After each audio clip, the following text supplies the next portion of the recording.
So today is the new year of the Western calendar. So it's the first day of January, and everywhere around the world today people are celebrating the new year. On BBC, I heard that at midnight, there's a big band in England, London, and they actually celebrated. I heard that people celebrating I would like to New Year. express my greeting and a Happy New Year.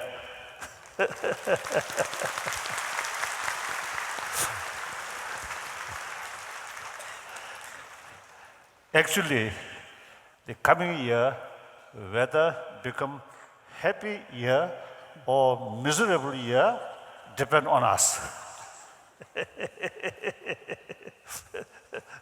So,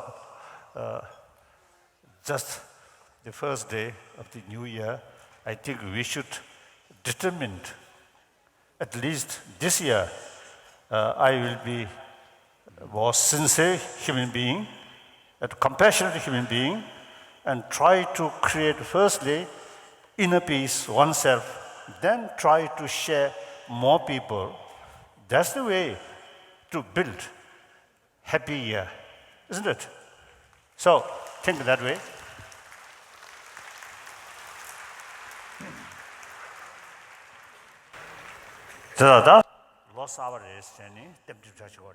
So we celebrate the new year with lots of festivities, and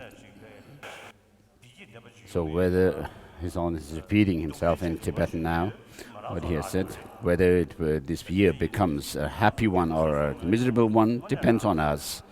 So each of us, if we could be warm-hearted, compassionate, and non-violent, and not harming others, and be moral, then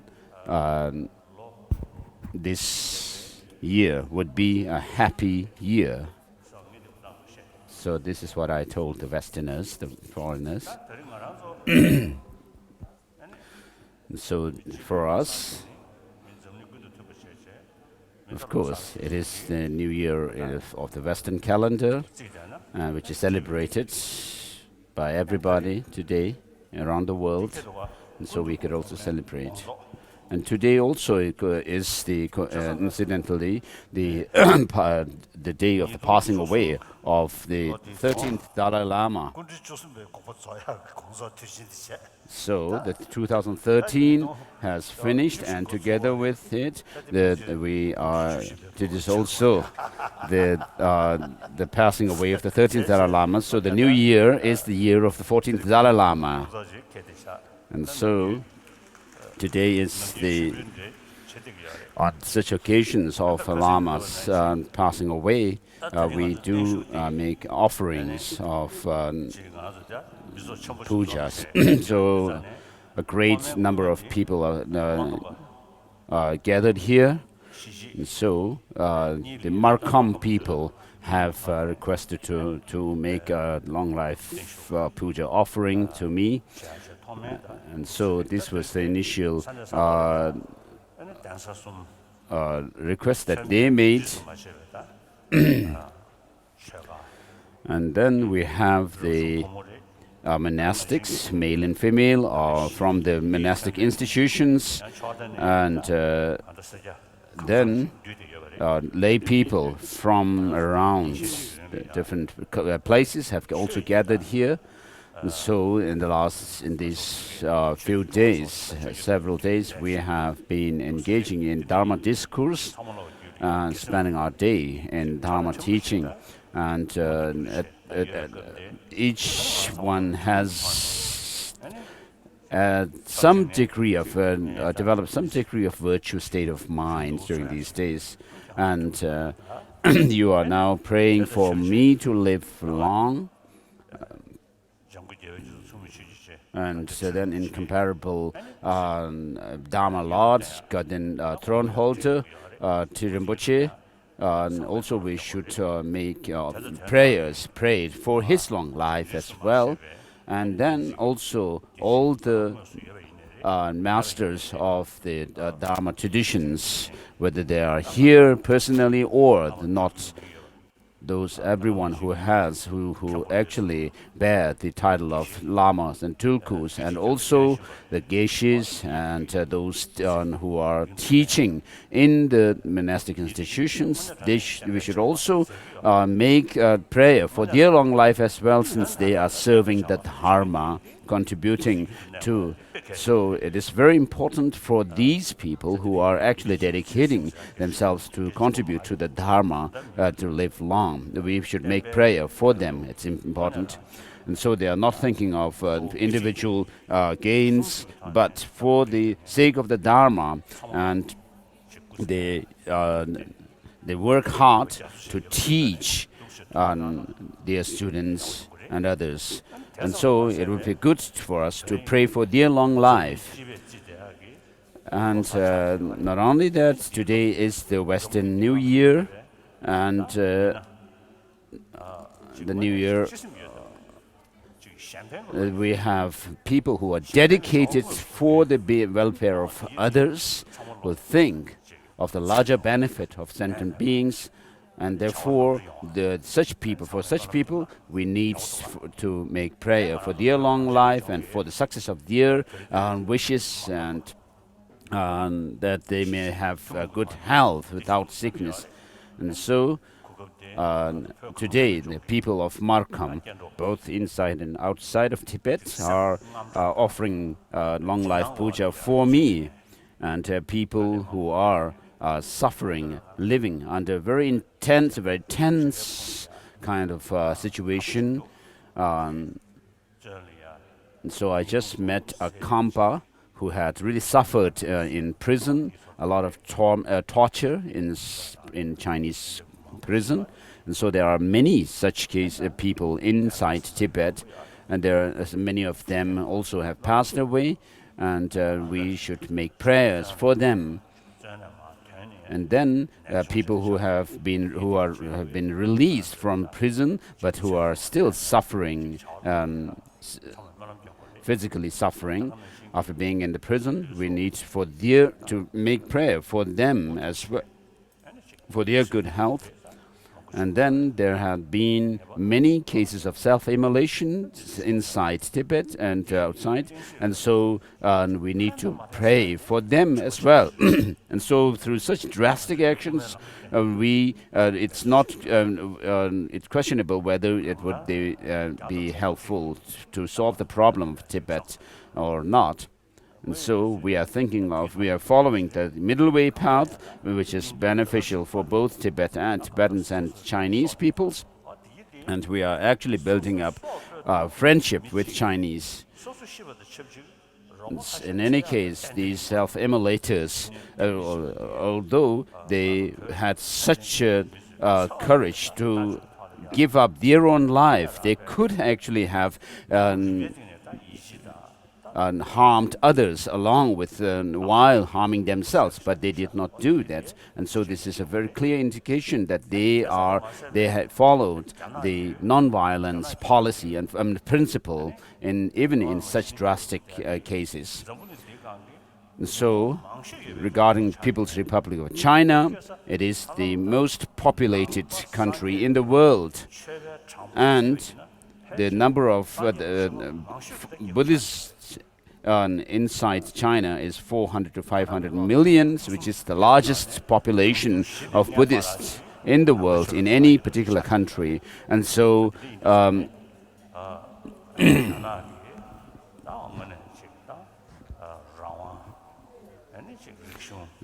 for freedom and culture, people who are working for freedom and cultural inside China also, we should make prayers for them to have success and in helping others. Of eons.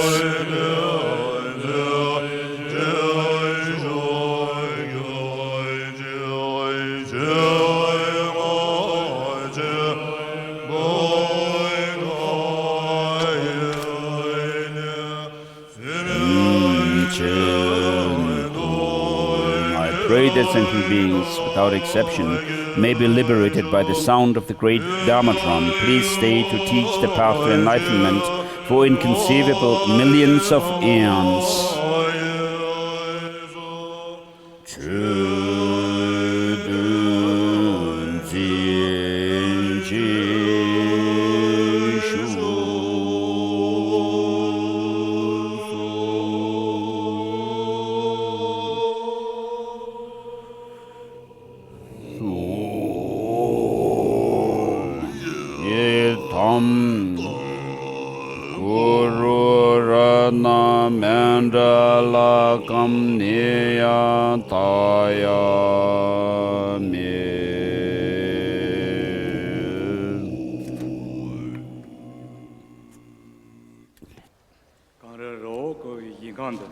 In the land encircled by snow mountains, the source of all happiness and benefit, Lord Chenre Sik Tenzin Gyatso, I pray you to live until the end of the samsara.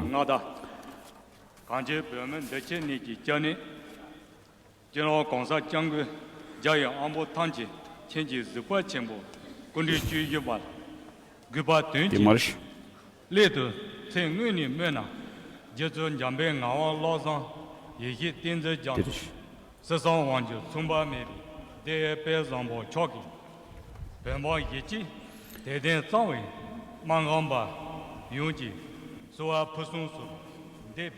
So at the fervent request of people of Markham,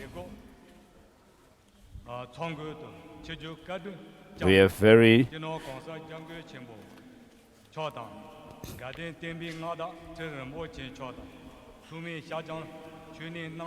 we have here His Holiness the 14th Dalai Lama,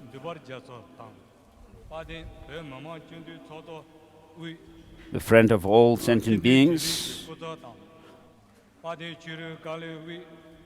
and the patron deity of Tibet, the champion of world peace, and the leader, the master of all the entire teaching of the Buddha, and Gaden Rinpoche, and the abbots, lamas, tulkus, and people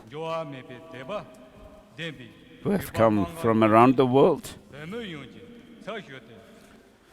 On behalf of everyone, all Tibetans, I would like to greet you all. So today is the 2140th year of Tibetan calendar and the international new year of the common era. Here in Sera Ling, where tens of thousands of people have gathered for the path to teachings on the path to enlightenment,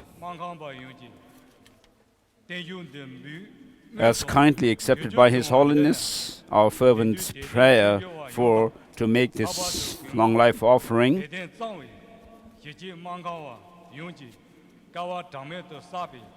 So we, the people of Markham, who have a very pure devotion to His Holiness,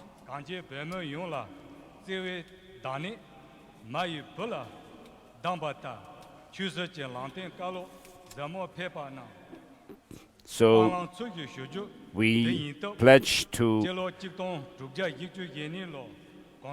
obey your teachings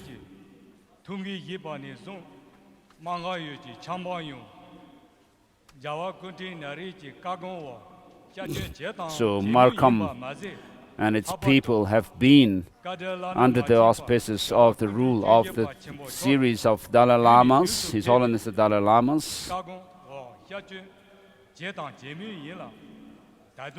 And we follow your directions, and we will follow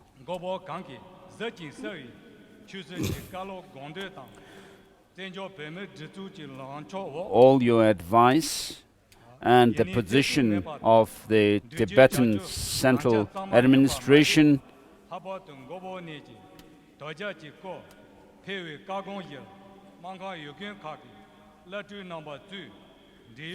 so we follow in your footstep, and particularly with regard to the Delgel issue, we will follow you, your instructions, and Tibetans who have been carrying on with the practice of Delgel, we have severed our connection, religious as well as worldly mundane.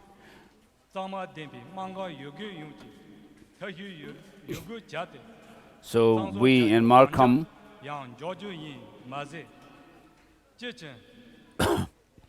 we pledge that we will ask those who still follow Delgel to stop the practice,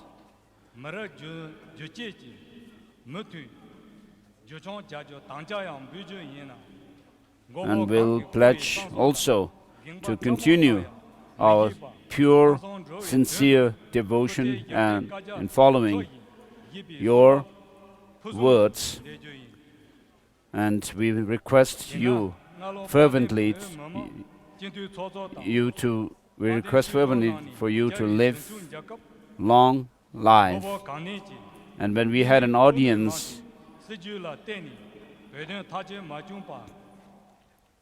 until the Tibetan cause, just cause, is resolved, that you have told us that you will live.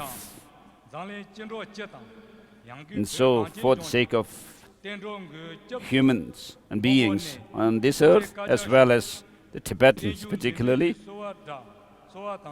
we make this long life offering to you, and Tibetans in Markham area, both inside and Tibetans from Markham, both inside and outside.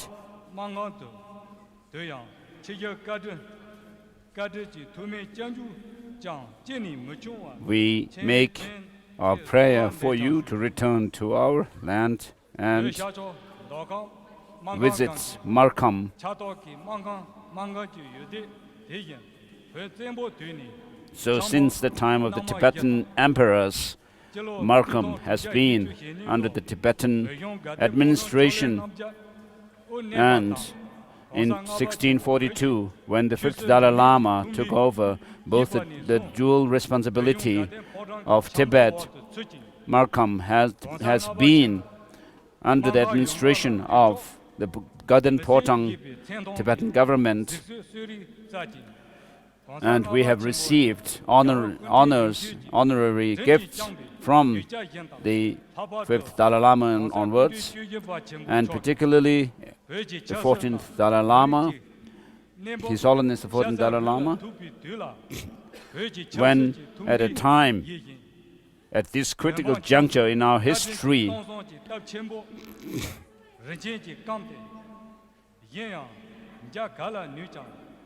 your kindness to us cannot be repaid, but with an unwavering devotion, and we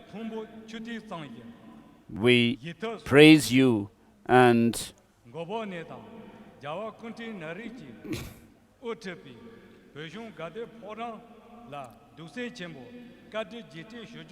so we also feel grateful to the Gaden Tibetan government, as well as the Central Tibetan administration today.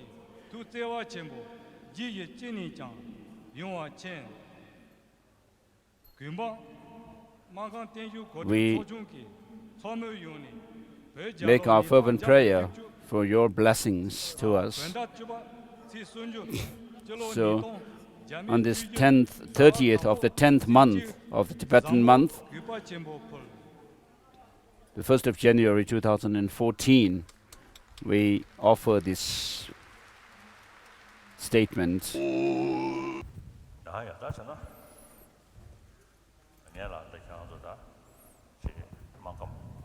So today, all the people of Markham region, those who are in Tibet and here in exiled, so from all of you have offered a long life puja today. You have made a lot of effort, and I wanted to sincerely thank you all for the long life puja. And also looking back at the history, so the Makamba region and the people were under the kindness of Tibetan government, and also many of the Dalai Lamas from the 5th Dalai Lama onwards. And whatever you have all pledged that you will abide by wholeheartedly all the advices, and that is all the advices and given by the Dalai Lamas.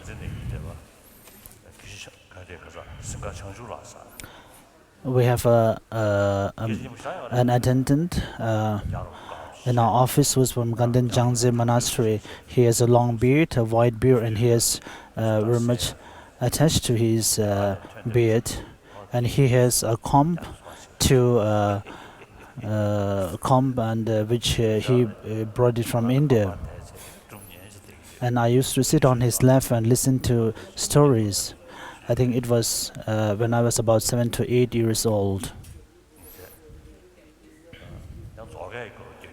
And he has a very good throat voice, and with his beard he can show a lot of magnificent by his deep throat voice chanting.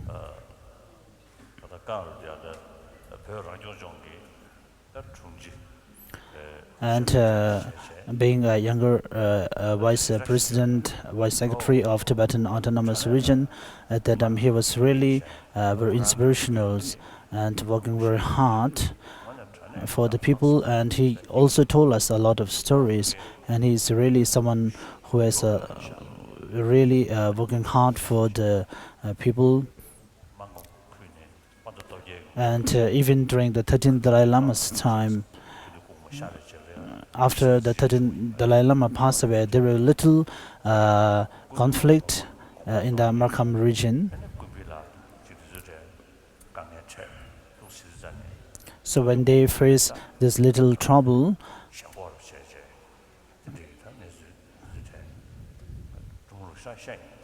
and I also heard a few stories regarding all these events. So when you offer the long life project today, all these events back recollected in my mind. So today the teaching, as we have recited before in the praise of Tibetan arising by Lama Tsongkhapa, that among all the praises to praise the Lord Buddha, that he is the teacher of preaching Tibetan arising, and after that, whatever the teachings that you have composed, the teaching on Tibetan arising is the supreme one, which is the essence of all the teaching. And this is the essence of teaching of Nalanda tradition that we always revere so much. And the foundation of the Buddha's teaching also needs to be grounded on this very fact. And Lord Buddha, before he became enlightened, he took advices and also learned from many other sages. And in India at that time, Jainism was already there. They came many years before Lord Buddha's first noble truth teaching given at Varanasi.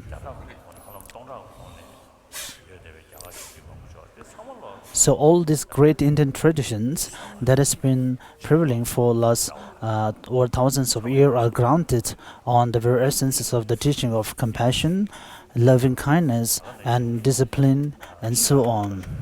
And also in terms of the practice of the calm abiding meditation and spiritual insight, in terms of the calm abiding meditation, there is a lot of common and similarities between all these traditions. And Lord Buddha has preached the view of selflessness, which is something which was beyond the ideology and the ideas of all the non-Buddhist masters. And it is only the Buddhist, is only the Lord Buddha himself. Other than that, there is no other tradition except than the Buddhism who preach about the selflessness. And even though we all have the self-centered feeling that self is considering as inherent existent, and in order to confirm the identity of self as self-sustaining, they also consider the self as eternal, unitary, and interdependent, which become again in more service to confirm and to ascertain the eternal nature of the self. And Lord Buddha is the only teacher who preaches about selflessness. It is not ordered, but it is grounded in reasonings. And the reason we can find it is due to the dependent arising based on cause and effect, as it is says that as a chariot is dependent upon its different parts, similarly, so even the self also dependent on its different aggregate.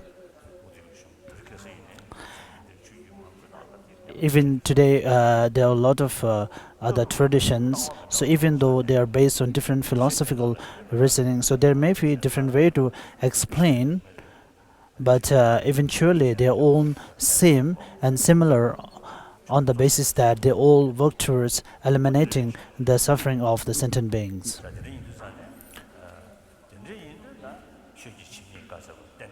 Therefore, when we say that whatever you give the teaching, it is grounded in the dependent arising. So when we speak about dependent arising based on cause and effect, it refutes the ideology of believing the Creator as the God. And also, it also explains about the self as not being eternal and impermanent, and also self as not being self-sustaining.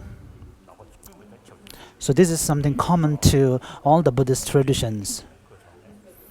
This all can be explained on the basis of the dependent arising of cause and effect. And when Lama Tsongkhapa says that these teachings are all in order to liberate all the sentient beings and to bring them nearer to the nirvana. So all the teachings based on dependent arising, the main purpose behind these teachings were to liberate all the sentient beings and bring them closer to Naya. All that you have taught proceeds by the way of dependent origination. That too is done for the sake of nirvana. You have not deeds that you do not bring peace. So if one understands these essences, then of course we essence the nectar of all the teachers. And also in the Dalai Lama, that may we be able to illuminate all the essence of the teachings. So among all the great personalities and the scholars that happened in Tibet, the only one who teaches based on all the great learning, great extensive learning, looking at all the different texts of the Indian great masters, it is only the Lama Tsongkhapa who illustrated, who explains very clearly the nature of dependent arising. And also, when Mipam Rinpoche praised the Lama Tsongkhapa that you are the only masters in Tibetan region who explains, who illuminates the teaching of dependent arising so clearly. And when we pray that may the Buddha's teaching flourish to all over the world, so we have to think about the foundation as the root of the Buddha's teaching, which needs to be flourished.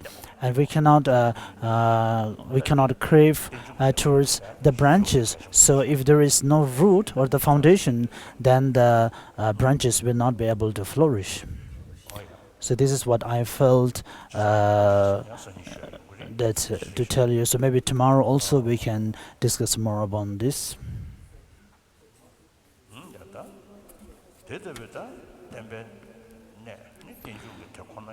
So the essence of all this teaching, which is known as Tibetan arising, which is based on the great texts of Nagarjuna and so on, is something that we have to look at until our eyes become tired. And if it is someone who cannot see, then even he has to strive to understand these teachings. And in terms of Lama Tsongkhapa, we can have 2 different volumes on special insight. Then we have the commentaries on the fundamentals of middle way. Then we have the essence of all the teaching on interpretable and definitum of Lord Buddha's sutra. So all these texts composed by Lama Tsongkhapa are based on Tibetan arising. And if I may say something about this topic, Trungpa Rinpoche is a wonderful master, and he listened the Guya Samaja initiation from me even before 1959.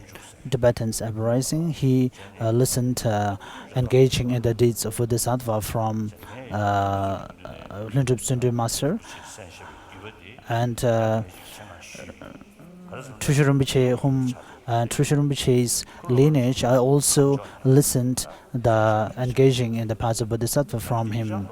So since he have this great lineage, which ultimately goes to Zabadu Rinpoche, so this lineage is very profound. So I also listened to him. So maybe most of you won't be aware of it. There was a master called Gaden, and Trungpa Rinpoche listened Lam Rim teaching from that very simple monk. So he was something which practices all the traditions of Buddhism. And he also took initiation of Guya Samaja from me. And he was thinking about doing a retreat on Guya Samaja initiation. And in Nepal, at that time, he was looking for some texts on how to do retreat and do the fire puja. There was a small Bylakuppe monastery, and when he went to inquire about the related texts, and they told them that they do not have any of those texts related to the retreat and fire puja of Guya Samaja. And Rinpoche asked them, "You are Bylakuppe followers, and we are the meditators of Bylakuppe. The main thing is Guru Puja, but it's not the Guya Samaja. So Guya Samaja is not our primary practice." So this is something really very sad. So even being a follower of Bylakuppe tradition, of course, the Guya Samaja teaching is the primary one among the texts composed by Lama Tsongkhapa. So without having an understanding of Guya Samaja, it is impossible to gain some detailed understanding about the Tantra. So therefore, Lama Tsongkhapa has paid extra importance to compose the text on Guya Samaja. So being a Bylakuppe follower, it is very important based on the Nagarjuna's text. Then from there, Lama Tsongkhapa's commentary on spiritual insight, the 5 texts composed by Lama Tsongkhapa on spiritual insight and emptiness. So this has to be the main text that we study. And Choktrul Rinpoche used to say that these 5 texts based on spiritual insight and emptiness, one needs to be trained and get used to these texts. So if one is trained and used to these texts, of course there is no doubt that we will realize the emptiness. And Lama Tsongkhapa's great treatise on path to enlightenment, whatever the teachings presented there is very presented general teachings which could benefit all the practitioners, not based on any individual practitioners. It was also not something being given to some specific people or some specific disciples. So in this way, of course, we can take it as a means to train our mind from stages onwards, improving it gradually. So even the text itself, the teaching itself, is not based on the blind faith, but if the followers do not have the faith grounded on reason, then of course we will be in the wrong way. So it is very important to understand the difficult points and the essence of all these teachings. And without having understanding of the whole structure of the teaching, so even though you may claim yourself as a practitioner of the Tantra, or even you recite the sadhanas of any of these great deities and so on, it won't be of much use. So it is very important to understand the structure of the teaching in general. Even for my own experience, I have generated faith in Lord Buddha granted on reason. And the reason behind those faith is due to studying the great text by Nagarjuna and so on. I have studied these texts and I have get used to some of these texts. So due to which I'm able to generate a faith grounded in reasoning and understanding. And once we have such a faith, and if it is someone who is unbiased, of course the teaching of Tibetan arising is something we can all be admirer of. And if I take an example, I have many friends in the field of scientists. In the field of science, I have many friends who are scientists. Of course, some scientists may be falling on some extreme. So even though they do not follow any traditions, but they say the teaching of Lord Buddha on Tibetan arising is something, a fact that they also accept. And they also admire the teaching of Lord Buddha and Nagarjuna and so on Tibetan arising. We are not spreading the teaching of Lord Buddha to new world, but when we explain about the Tibetan arising and the emptiness given by teaching, it really helps them, even for a general people, how to live in a very calm way in their daily life also. Even if they think about the Tibetan arising, even for their business or medical or politics, for anything, so it will help them to have a broad view of the whole perspective. So without having an understanding of Tibetan arising, they will be led by whatever they see in front of them, with having a very short version, short seeing, so it will harm them in the future. So the problems that we face a lot of in our daily lives are grounded in more causes behind it, which are some facts which we cannot see immediately. So with having an understanding, a rough understanding of Tibetan arising, it will also help us to concentrate, to take our daily activities in a more virtuous and more practical way. Therefore, I always, those resident teachers in the great many centers all over the world, that you have to study and you have to teach the tenets of different philosophical schools to your students. So due to different philosophical views, so in this way, for example, the four great tenets of Buddhism, from the Vaibhashika to Madhyamika. So in this way, since they are all based on different philosophical views, so it will be very helpful for the students to learn it. So once you teach about the four philosophical tenets, first we have to study different sects of Tibetan, irrespective of Bon, Sakya, Kagyu, and so on.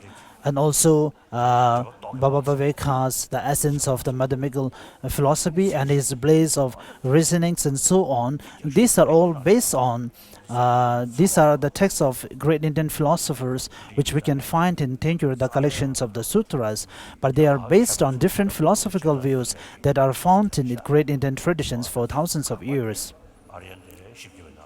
And of course, whatever the presented there may not be a fact or may not be a reality, and they may have been refuted or negated in many other texts of Madhyamika, such as Buddha Palita and so on. And the Buddhist centers all over the world, if you study the Blaze of Reasoning by Baba Viveka and so on, it will be very helpful for the center and all the students and also the resident teacher, as it is grounded on the different philosophical views of Indian schools. And of course, it will also help to understand about the Tibetan arising. So it will also help them how to lead their normal lives. So since there are a lot of scholars presented here today, gathered here today, that's why I explained this. Maybe you all know this already. So maybe some of you might feel that whenever His Holiness opened his mouth, he always speak about emptiness. So maybe some people feel that I'm boasting. But that is not the case, because I feel that this is a very difficult and important point, and it's a kind of foundation of all the teaching. Such a kind of emptiness or Tibetan arising, Lord Buddha consider it as a special means or the foundation means to liberate oneself from samsara or to attain nirvana. And the actual teaching in order to bring us closer to liberation starts from the path shared by intermediate person. The path being shown for the small persons is not the actual path that which leads to the liberation. If we carefully look at the Lam Rim Chemo by the beneficial qualities that are being explained about the bodhicitta mind, and of course, so until we attain the actual mind of awakening, so unless we have an understanding of the profound view of emptiness, it is very difficult to generate a clear understanding of bodhicitta.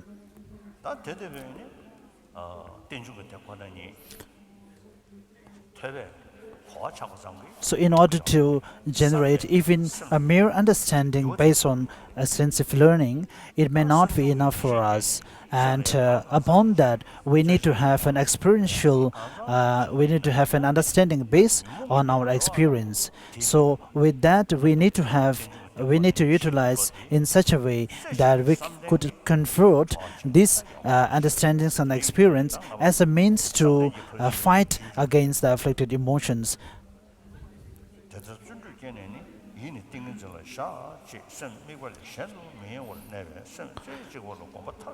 We are going through the sacred words of Manjushri.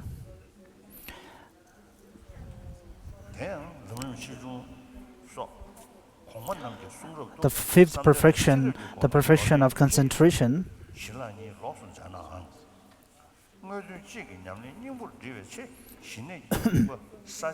So even though the concentration and spiritual insight are presented separately, but in reality, once we practice, we need to combine together. When we explain about in the presentation of the concentration, the nature of calm abiding and spiritual insights are presented together.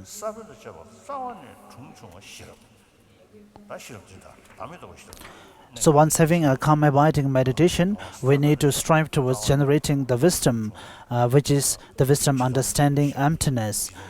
And with that, we will be able to eliminate the afflicted emotions, which are the root of the samsaric sufferings.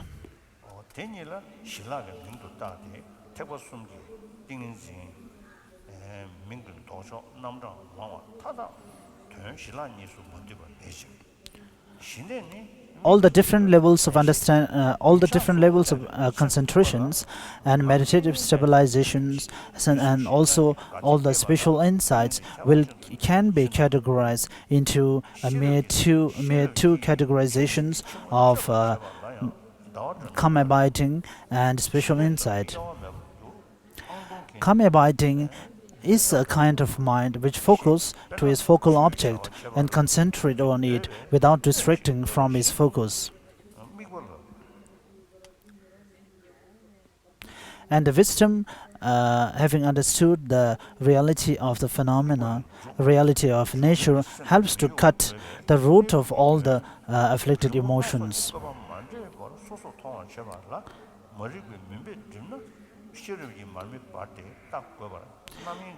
So here the karma biting and the wisdom has been taken from the example of a water and its functions. For example, in order to water to function in some way, we need a container for the water to stay.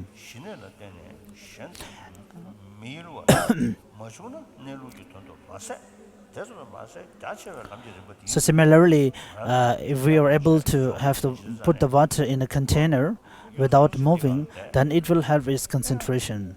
When we normally do the placement meditation, we are only able to focus our mind to our object only for a short time, and after that it derives away from its concentration. And the reason behind is that we should train more towards it, even when we normal to our prayers. So every day we have to make some effort that today I will do all my recitation prayer from the starting to the end without my mind being distracted, and the introspection or the watchfulness of the mind should be strong, and you have to motivate it in such a way for every day. So the changes will be difficult to be evident in 1 or 2 days, but as it progresses to weeks and months, then of course we will be able to generate a more calmer and more dedicated mind. And so all this will come from our acclimatizations. Even while reciting a single verse, we have to think about as much as possible to its meaning.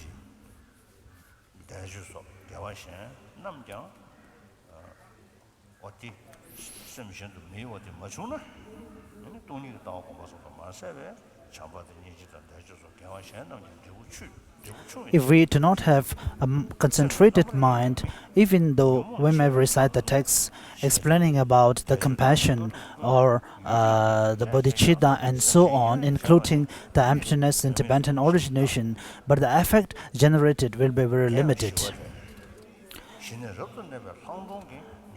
So it is stated in the engaging in the deeds of Bodhisattva that we need to have a mind, a very steady mind, like the great Mount Meru.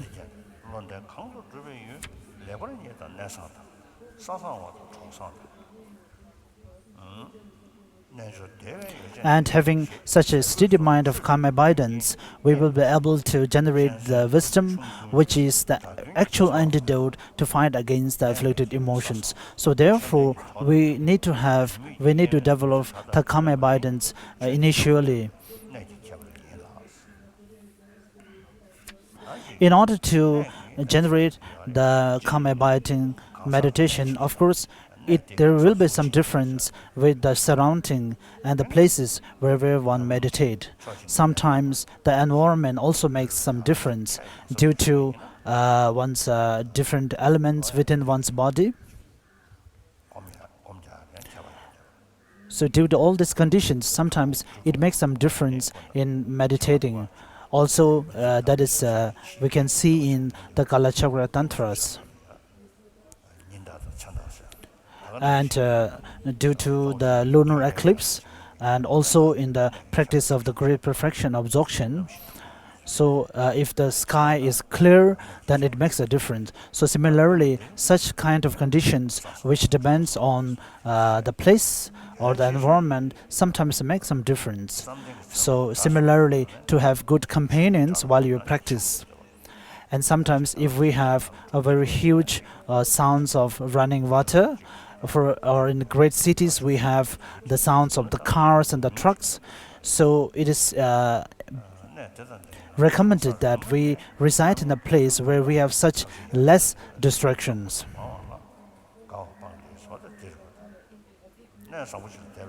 So even though you reside in a very favorable dwelling, as it is stated that even if you stay in a family or in a lay person, there is a possibility that you could attain liberation. So if you are not able to concentrate yourself, even though you may reside in one of the most remote mountains, you may not be able to generate any understanding. So the main important thing here is one's own practice, including being less attached to one's belongings and relying upon food based on alms seeking, and also having the clothes and the wares that is actually what is being needed, and being contented with what we have. So these are the 4 qualities that are necessarily in order to practice, and not to be engaging in a lot of worldly works, including paying too much distracted towards the medical areas, distracted towards astronomical things, and so on. So irrespective of any of the activities, maybe if it distracted us from doing our meditations, then it has to be abandoned. So having abandoned all things, once we need to have a disciplined life, which is the antidote against one's desire. So being mindfulness about one's own body is very important. Being mindfulness about one's body speaks about thinking about the impermanence nature of one's body, and also the unclean or the dirty nature of one's body. So having such a mind, of course, we can gradually progress further towards the attainments.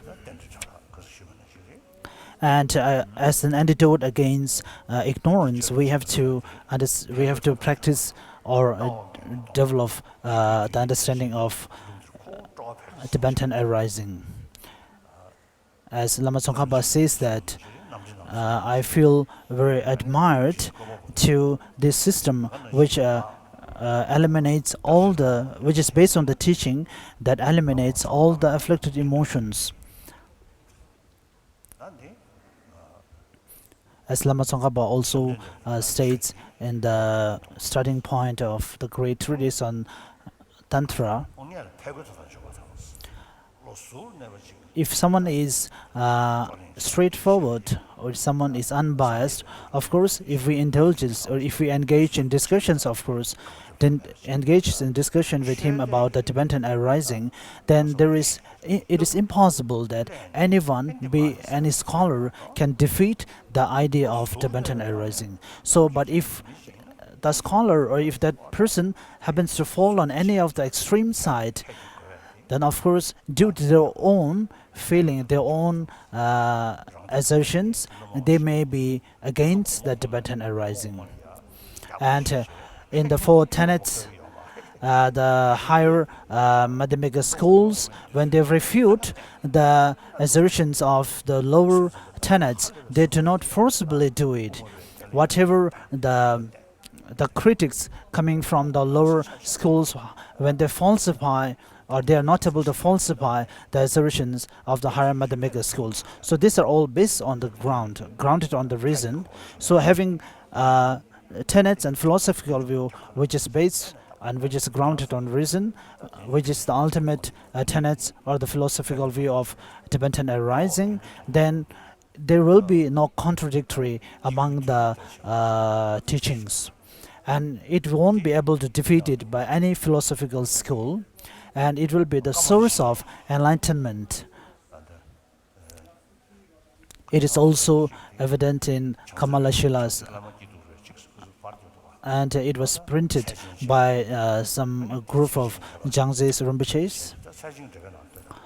We can see in the commentary by Kamalashila that even I may not be, I do not have the time, and it's quite difficult also, and I haven't read all the texts, but when I saw a few lines, and when they speak about the ignorance in pertaining to the cause and effect, And they have stated, it is written that having an understanding based on Tibetan origination can eliminate the ignorance pertaining to cause and effect, and this can act as a means to bring us closer towards liberation. So therefore, Tibetan arising, the practice of Tibetan arising or the understanding of Tibetan arising is the actual antidote against ignorance. And the 5 elements and also the consciousness, the parts of the consciousness need to be focused on their own focal object. So this may be against as an antidote against one's pride. So sometimes when we feel that we understand and we know a lot, then when we think about all these details, then we feel that there are certain areas that we are not sure of. So in this way, we can lessen our pride.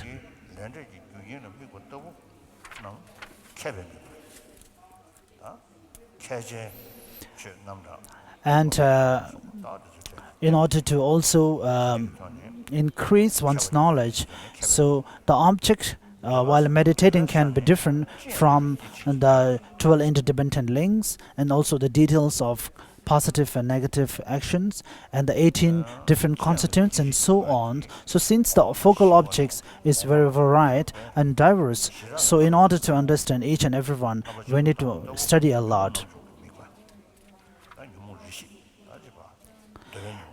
And the next is the focal object in order to reduce or in order to fight against afflicted emotions, which are from the desire realm onwards to the form and the formless realms and the concentrations. So if we have those concentrations as one's object of meditation, it will help to reduce the afflicted emotions pertaining to them.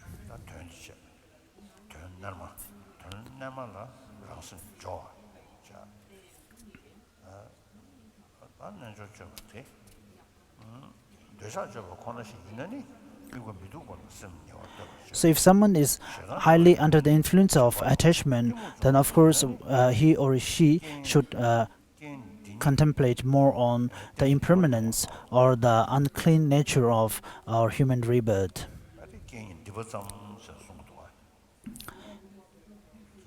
And if someone is under the influence of anger or is short temper, the object for meditation should be kindness, the loving kindness. And if someone is under the influence of ignorance, then the focal object should be Tibetan arising. And here, the Tibetan arising is the subtle Tibetan arising being taught by the highest mathematical school. And if someone is full of pride, then if we concentrate on the different categorizations of the constituents and so on, and place his mind on those focal objects and so on, it will help him to reduce, he'll help him or herself to reduce the level of pride.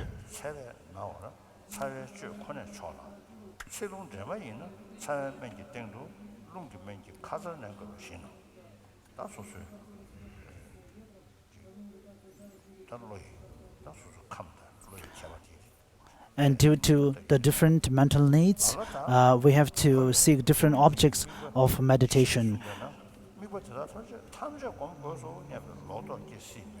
For example, someone who is suffering from cold or suffering from heat, then he has to take a medicine which could cure that illness. And also in the sutras, the objects of the concentrations are said to be 4. And someone may feel the wrong perception that we may need to take into account all these objects in order to meditate on karma abiding, which may not be the case.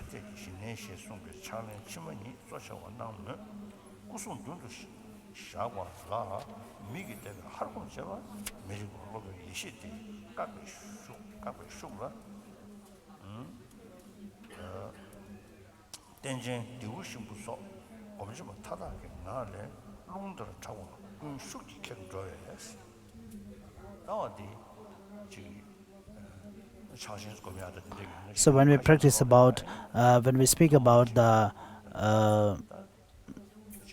Mahamudras and so on, so the concentration, the object of our meditation can start from something like flower, and from the which we started from our five senses, and it is a means to accumulate further, to train further our mind to concentrate and meditate on the objects.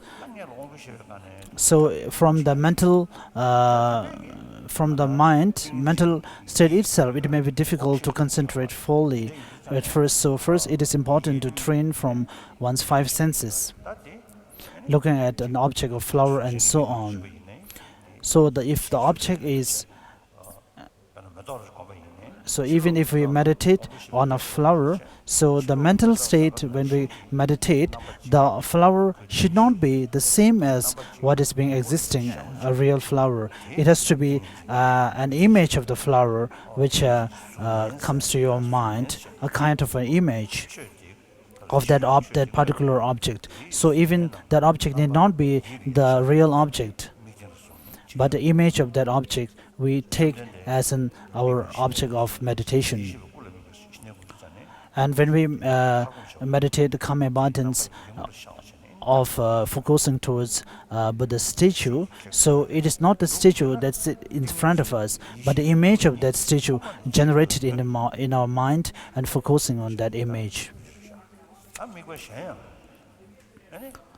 And also the object of meditation can be different and varied also.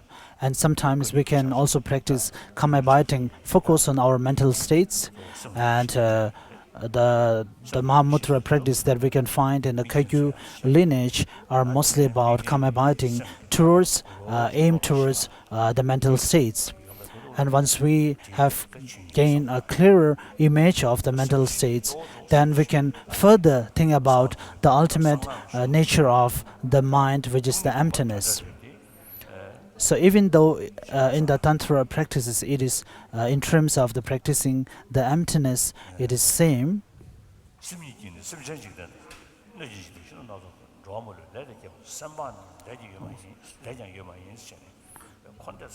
And since the mind itself is the cause of all the phenomena that we can see. So from one side, we can, when we meditate on the emptiness of the mental state, so it can directly harm the mind which looks the phenomena as inherent or truly established. And also the mental state which is the ultimate of all the consciousness. And in this way we can come to think that there is not a single basis to which we can grasp on, to which we can think about it. So the basis itself doesn't seem to exist when we contemplate the emptiness nature of the mind. And in terms of the Tantra practice, when we meditate on the emptiness nature of the mind, according to the highest Yoga Tantra, that when we contemplate about the subtlest form of the mind, so gradually it also becomes subtle further until it becomes a very clear light. So we have to also train in this way through our experiences from studying from the elementary classes that the nature of the mind is luminous and clarity.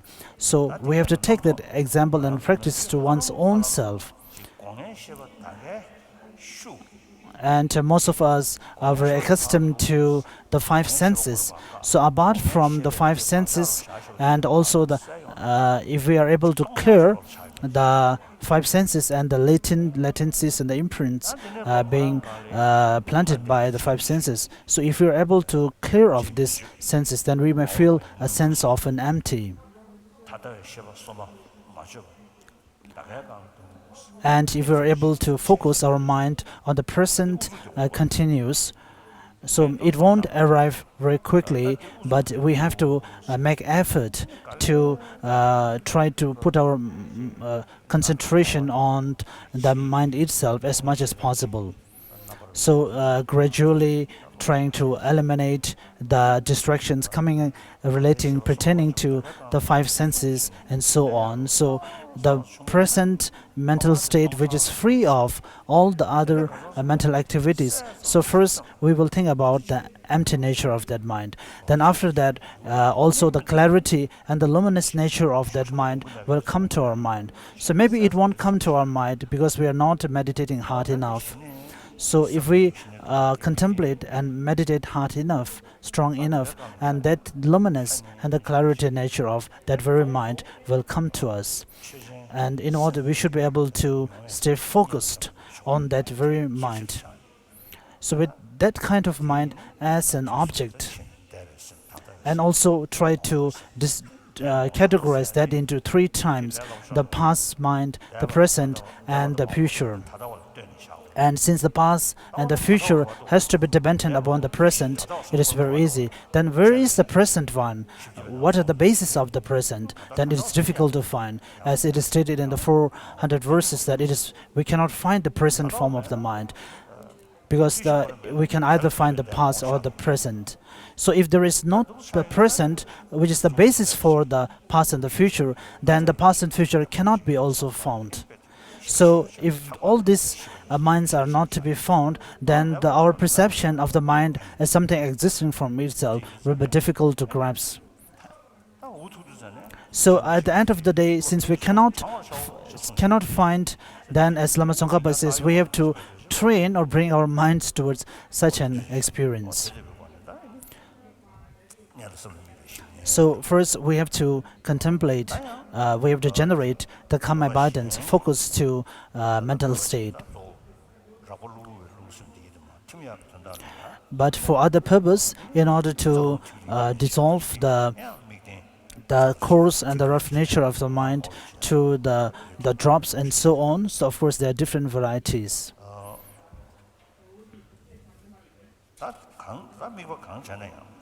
So whatever the object may be of our meditation,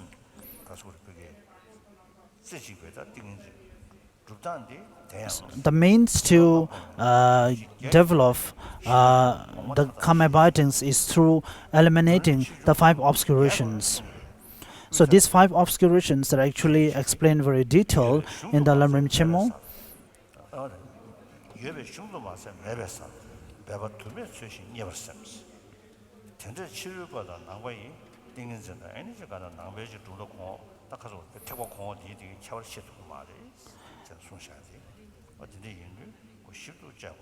So it's very important to examine the details of the differences of these concentrations.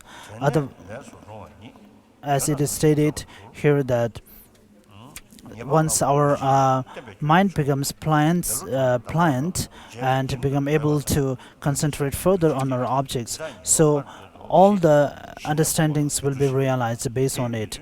So in order to gain or develop such a calm abidance, we have to clear the five obscurations. And we have to take into account the 8 considerations.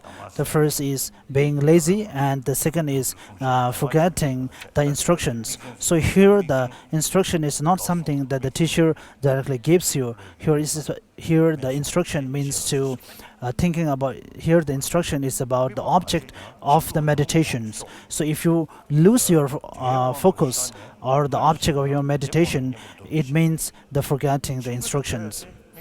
And also the laxity and excitement.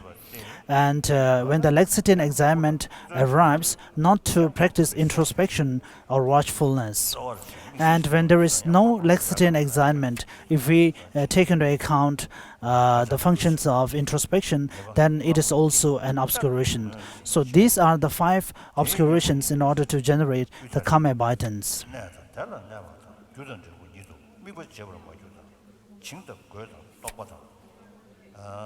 And what are the 8 antidotes? What are the antidotes to 5 obscurations? So it is stated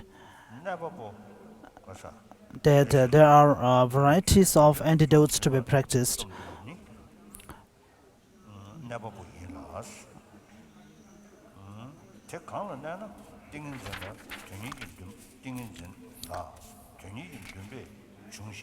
So concentration or the meditative mind has to come from first being aspiration. So this is the first means to gain calm abiding. First, one need to have kind of faith. So the faith comes through a joyous effort. And if one if one becomes the pliancy of a physical pliancy in relation to the physical and mental states, so even though we may stay in meditative state for a very long time, but we won't the stiffness or we won't feel difficulty in practice, even for many hours. So by making effort, we will be able to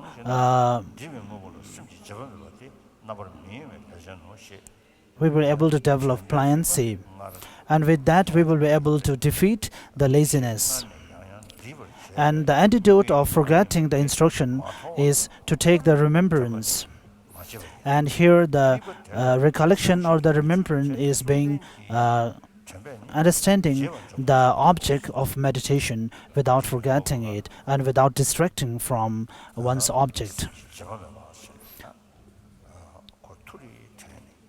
And remembrance here is to clearly understand the object without losing one's focus.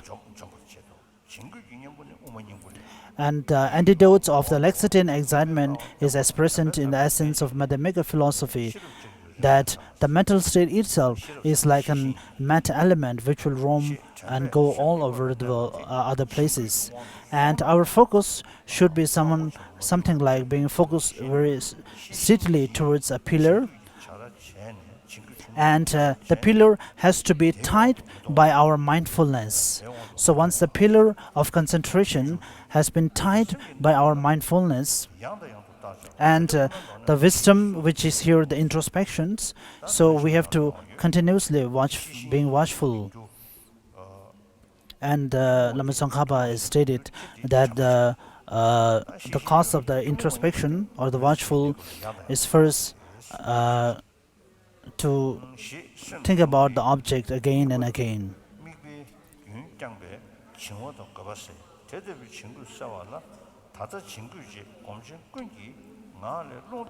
So in order to clear such a kind of laxity and excitement, even though it is widely practiced or it is widely explained in a very popular manner, but many of the practitioners are not able to actually identify the real identification of this laxity. So when the laxity becomes a little bit more subtle, our focus on the object is already there. So there is a great danger that we may mistake the laxity to calm abiding meditation. So many of the scholars who they call themselves as the practitioners are not able to differentiate between the laxity and actual samadhi or the calm abidance.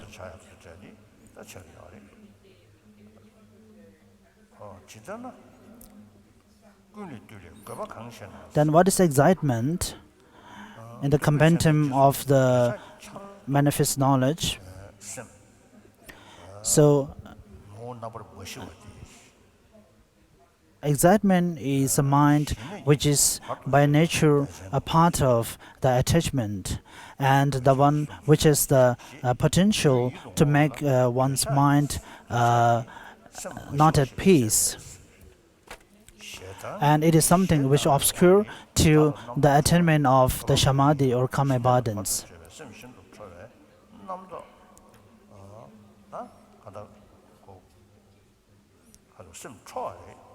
So when we speak about, when we explain the identification of excitement, actually it is not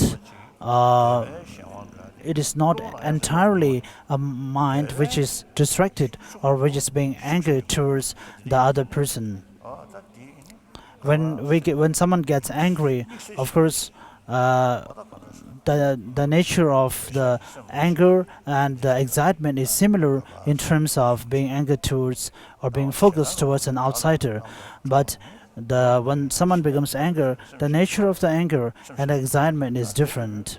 남도 타다기 가서 남도 타다 신이 격수제 가고서 All these conceptual minds that distract the attainment or the generation of karma abundance, we have to eliminate those minds in order to attain the karma abundance.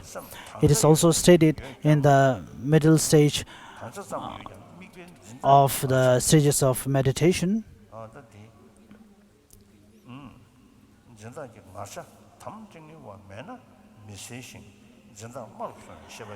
So while meditating, if we lose the clarity of the object as in a darkness or as we close our eyes, then we are under and then the laxity is approaching.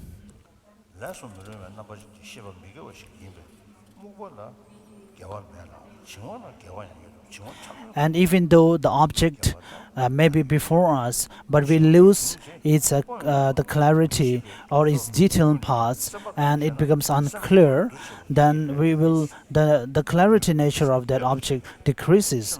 Then we have to remind ourselves that the laxity is approaching and deserving in attainment of karma abundance.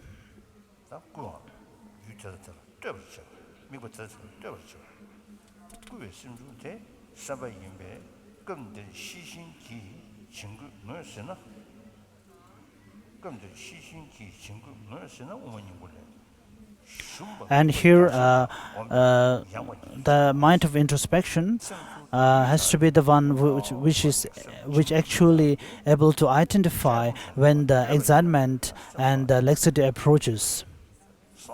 And the introspection mind, the mind of introspection is something that when the excitement and laxity approaches, then it is able to detect them and re-divert our concentrated minds towards positive side or the negative or neutral.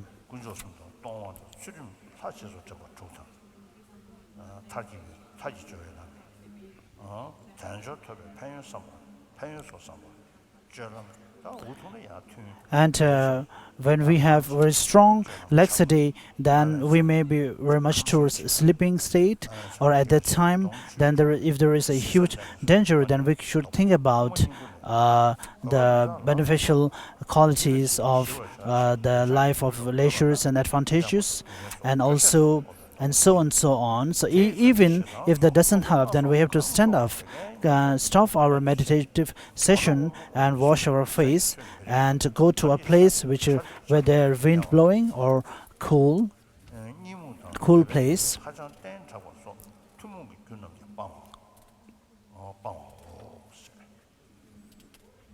So in short, all the laxity and excitement comes through not controlling our mental states, our senses, and not controlling the foods and the things that we eat. So we will stop here today for the morning session.